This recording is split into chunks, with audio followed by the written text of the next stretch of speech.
Bhagavad Gita é incomparável. Então, a primeira coisa, a família tem que sentar, ler Bhagavad Gita, ler os livros e discutir. E o chefe, quer dizer, o casal, no caso, né, tem que ter uma compreensão. E por que não aceitar um guru? E por que não aceitar uma iniciação espiritual? E ser dirigido amorosamente por um guru? Por que não? Para você aprender qualquer coisa, você precisa de um guru. Um dia desse estava na casa dos meus pais e um sobrinho queria aprender a jogar xadrez, né? Aí eu ensinei a jogar xadrez.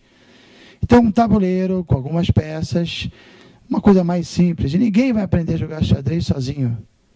O peão, como anda, o bispo, a torre, o cavalo. Ninguém especulando, através do esforço mental, intelectual, vai descobrir como joga xadrez. Ele vai até criar outros jogos. Mas jogar xadrez, você precisa de um guru que compreende como mexe as pedras. Ou você coloca uma partitura, sei lá, de música clássica, e você olha para aquilo, se você não conhece música, você não vai conseguir tocar. Você precisa de um guru que vai te ensinar. E você vai ter que fazer os exercícios e gradativamente você vai chegar lá. Então, para tudo é assim. Para aprender a dirigir, ou seja lá o que for. Então, precisamos de um guru, por que não? O guru é um professor, é alguém que, primeiramente, já aceitou também um guru, já se submeteu ao treinamento, já foi um discípulo, até continua sendo, mas no sentido de ter humildemente aceitado ajuda. E aí ele se formou na filosofia, sabe colocá-la em prática, sabe instruir as pessoas a praticá-la. Então, não há como você praticar a vida espiritual e se formar em filosofia e saber aplicar o conhecimento de forma perfeita sem a ajuda de um guru, de um mestre espiritual. Krishna diz isso no Bhagavad Gita.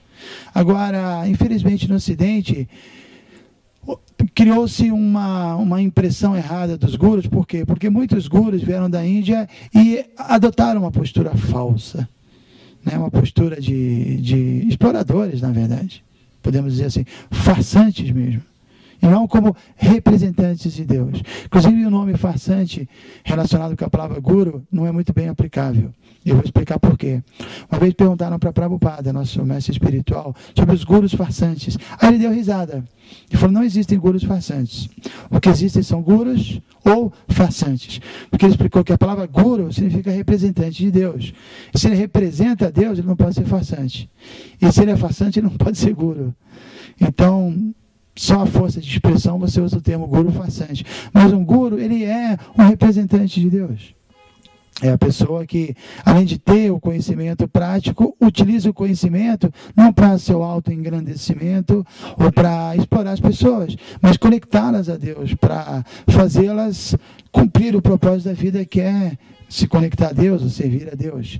Então, esse é um ponto muito importante. Não adianta só pensar em praticar sozinho, mesmo só lendo e tentar aprender assim, estudando sozinho, também não é possível. Por exemplo, você vai numa farmácia, você tem uma doença específica, vamos colocar assim, aí lá você vai encontrar 5.000 remédios. Mas, teoricamente, qualquer remédio é para curar a doença. Mas cada um tem uma doença, cada um precisa de um remédio, de uma dosagem. E a automedicação não é aceita. Você precisa de um guru, de um farmacêutico, de um médico, na verdade, para dizer, esse é teu remédio e essa é a tua dosagem.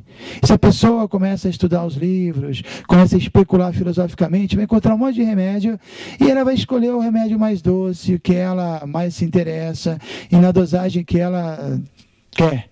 Não, ela precisa de um guru, que vai conhecer a situação do discípulo, que vai prognosticar o discípulo e vai, você precisa fazer assim, faça dessa maneira. Nada de overdose, mas devagarzinho, age dessa forma, e toma esse remédiozinho, se eu sentir uma melhora, depois me liga, e assim vai indo.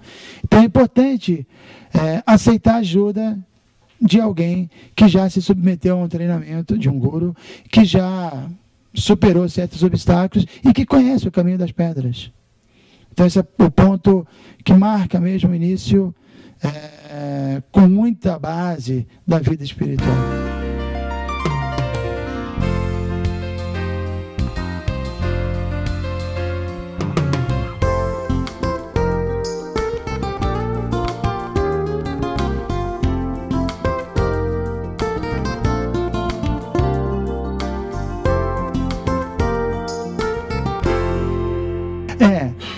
acho que tem 3 coisas na filosofia que são muito nocauteantes.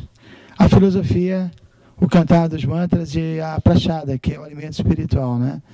E tem pessoas, são 3 portas, cada um entra por uma porta, né?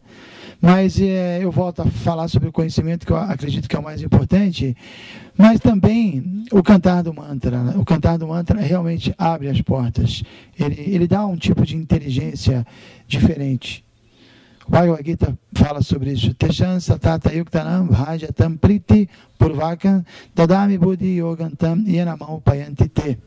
Krishna fala o seguinte, que aqueles que estão constantemente devotados, fazendo bhajan, quer dizer, me glorificando, cantando meus nomes, dadami buddhi yogantam. Para eles, eu dou buddhi yoga, inteligência espiritual ou devocional, com a qual eles podem vir a mim. Porque o conhecimento ele já está dentro de todos nós, de alguma forma ele está coberto, mas ele já existe. Nós somos consciência plena, originalmente falando.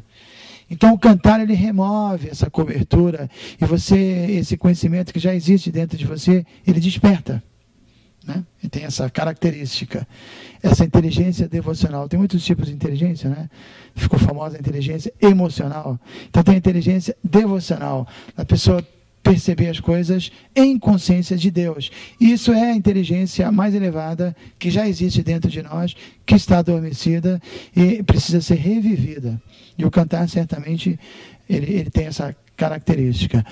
Agora, hoje em dia está tudo mais fácil. Tem os sites, você pode ter contato com gurus pela internet e receber o conhecimento. Não que seja suficiente, é necessário também um contato, mas por que não ser instruído dessa forma? E a associação com os devotos é muito fundamental. Então, isso é fundamental. Buscar essa associação. Isso a pessoa vai ganhar muito tempo com isso. Ela vai estar lá na frente. Isso, tecnicamente, em sânscrito, é chamado sadhu sangha. E sangha significa carona, associação. Então, quando você pega carona com alguém que já entendeu certas coisas, você rapidamente chega lá. Você recebe uma influência muito... Uma pessoa que tenha muita fé, que tenha muita compreensão e que é muito consciente de Deus, você se associa com essa pessoa e quando você vai ver, você também está agindo mais ou menos como ele, né? Então isso é muito importante e não só isso, é muito agradável. Essa associação onde se discute, onde se fala, onde se conversa, onde todo mundo entra na cozinha e faz uma festa de culinária lacto-vegetariana, e depois a gente canta, é tudo muito alegre. A filosofia é muito profunda, e ao mesmo tempo apresentado de uma forma alegre, agradável, e no final aquela alegria, aquele êxtase, todo mundo dançando, todo mundo rodando, todo mundo muito feliz, né? Então, Deus é a fonte de tudo, certamente Ele é a fonte de prazer, que é a coisa que todo mundo precisa. A alma precisa de prazer, ela quer prazer, ela se alimenta de prazer, mas de verdadeiro prazer. Um prazer que não tenha um resultado negativo, um prazer puro, espiritual da alma. Então Deus para nós é visto assim, Krishna, como fonte de todo prazer. Não que você tenha essa atitude ao se aproximar dele, ou deva ter essa atitude, não. A atitude é de compreendê-lo, de servi-lo, mas como resultado natural você vai sentir um prazer irresistível. O nome Krishna significa todo atrativo. Então ele é muito atrativo. As histórias de Krishna, a vida de Krishna, as músicas de Krishna, os passatempos de Krishna, os próprios devotos de Krishna, a filosofia, as práticas para se chegar a Krishna são todas muito agradáveis e muito atrativas. E certamente, à medida que nós conseguimos entender devotos e conseguimos transmitir, o mundo todo vai aceitar com muita facilidade, porque não precisa abandonar nada, simplesmente você coloca Krishna na sua vida, você krishnaiza sua vida e realmente encontra um significado, um sentido cada vez melhor para a vida.